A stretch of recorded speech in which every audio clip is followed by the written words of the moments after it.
São agora 3 da tarde, tempo de atualizarmos as notícias na Rádio Observador.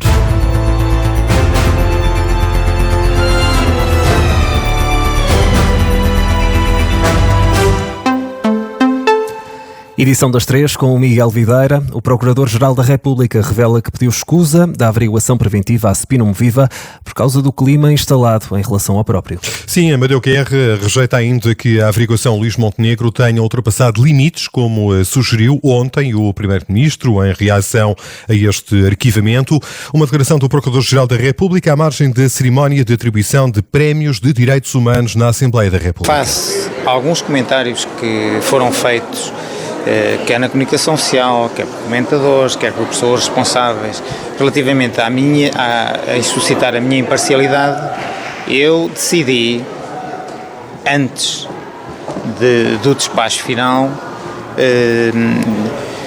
apresentar o meu pedido de escusa relativamente à apreciação final ou à minha posição hierárquica máxima, para evitar, não é que esteja em causa a minha imparcialidade, mas por causa de um rol de comentários que foram feitos.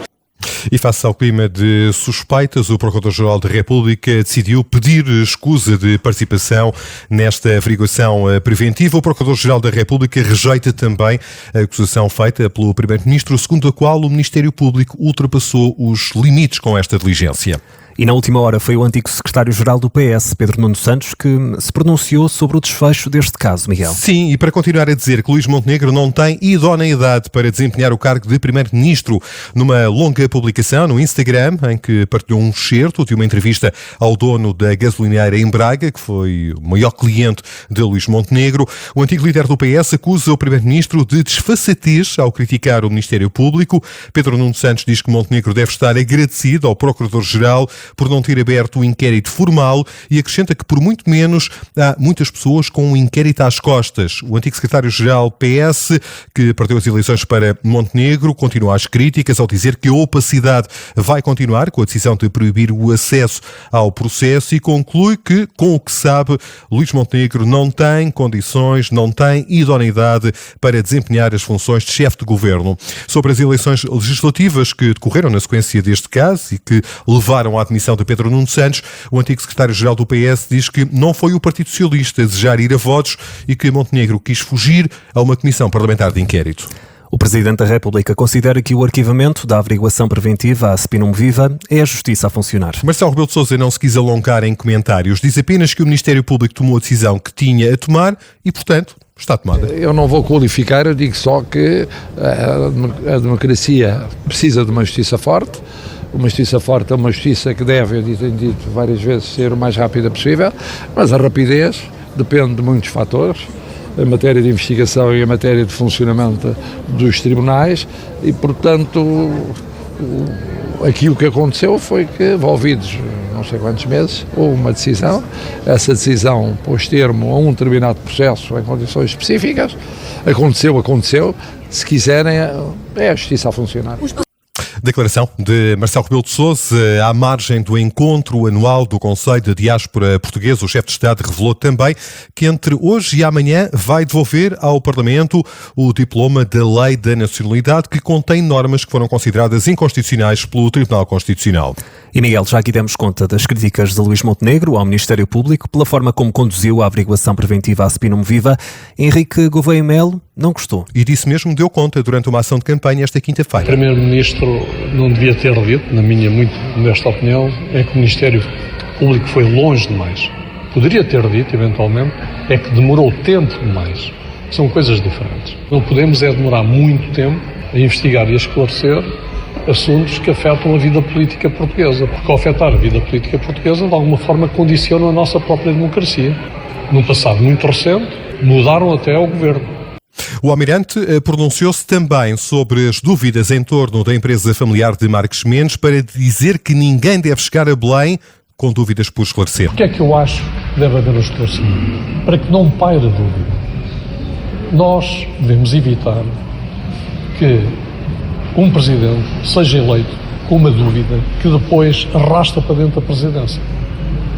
Isso deve ser uma coisa que devemos evitar. E, portanto, eu julgo que o Dr. Luís Marques Mendes com a sua experiência e a sua capacidade de analisar também o sistema político, perceberá que essa dúvida o pode prejudicar verdadeiramente. É isso que diz Henrique Gouveia e Melo. Sobre este caso, pronunciou-se também hoje António José Seguro. O candidato presidencial foi convidado esta manhã do Subescuta da Rádio Observador, questionado sobre o caso e sem mencionar o nome de Marques Mendes, limita-se a defender a separação total entre política e negócios, a bem da ética. Essa clareza tem que existir e tem que haver coisas muito nítidas, quer dizer, tem que haver uma separação. Se eu estiver, vamos ver, se eu estiver na vida política, ou se tiver alguma intervenção na vida política e agir como representante de um homem de negócios, ou de um investimento, ou de um projeto, e for bater à porta de um ministério, ou de um gabinete, ou de um serviço público, fazendo valer uma situação ou uma rede de contactos, do meu ponto de vista, isso pode ser legal, mas não é ético. Não é ético. E, portanto, é esta ética que eu sempre apliquei na minha vida e que trago para a vida pública. A descrição que está a fazer encaixa como uma luva nas suspeitas que existem em relação a Luís Marques Mendes. Daí a clareza que lhe estamos a pedir. Está a falar de Luís Marques Mendes? O que eu estou a falar é de princípios. António José Seguro, em entrevista à Rádio Observador, onde respondeu também à acusação feita por Henrique Gouveia e Melo de que há candidatos na corrida a Belém que pertencem à maçonaria. É António José Seguro maçom, o candidato presidencial diz que não. Avançamos com o Banco Central Europeu, que decidiu manter as taxas de juro inalteradas. Foi essa a decisão, a saída da reunião do Conselho de Governadores do BCE sobre política monetária. As taxas de juro não mexem e, assim sendo, a taxa de juro de referência para os créditos à habitação, a taxa de refinanciamento, mantém-se nos 2%. Em comunicado, o Conselho de Governadores do BCE explica que a decisão foi tomada com base na ideia de que a economia revela resiliência, com a inflação a rondar os 2% e um crescimento económico superior às previsões, graças à resistência das exportações face às incertezas do comércio global. A presidente do BCE, Christine Lagarde, já disse também há pouco em conferência de imprensa que esta decisão foi tomada por unanimidade. Miguel, a Unidade Local de Saúde de Castelo Branco garante que está a colaborar com a investigação às cirurgias adicionais de dermatologia. Mas não vai prestar mais declarações, sobre este caso. Em causa um serviço de dermatologia gerido por pai e filho que faturou quase 3 milhões de euros com produção adicional. Uma notícia avançada ontem pela TVI, CNN Portugal. O caso reporta ao Hospital Amato Lusitano, onde em 2022 e 2023 o serviço ganhou mais de 1,5 milhão de euros. Nesse período só tinha 2 especialistas, o pai, José Mendes Gil, e o filho, Francisco Saraiva Gil.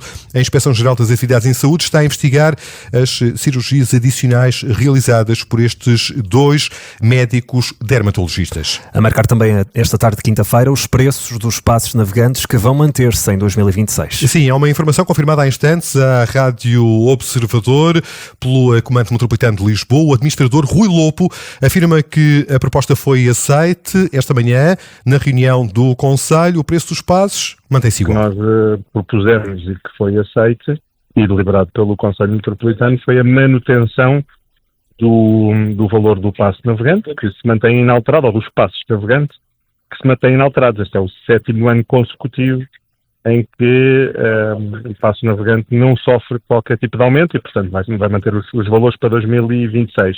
E assim sendo, o navegante municipal mantém o custo de 30 euros e o metropolitano 40, sendo que há descontos que se aplicam consoante as opções familiares e sociais. Já os títulos próprios da Carris Metropolitana, aqueles bilhetes que se compram nos autocarros, vão sofrer um aumento de 2% para acompanhar a taxa de atualização tarifária.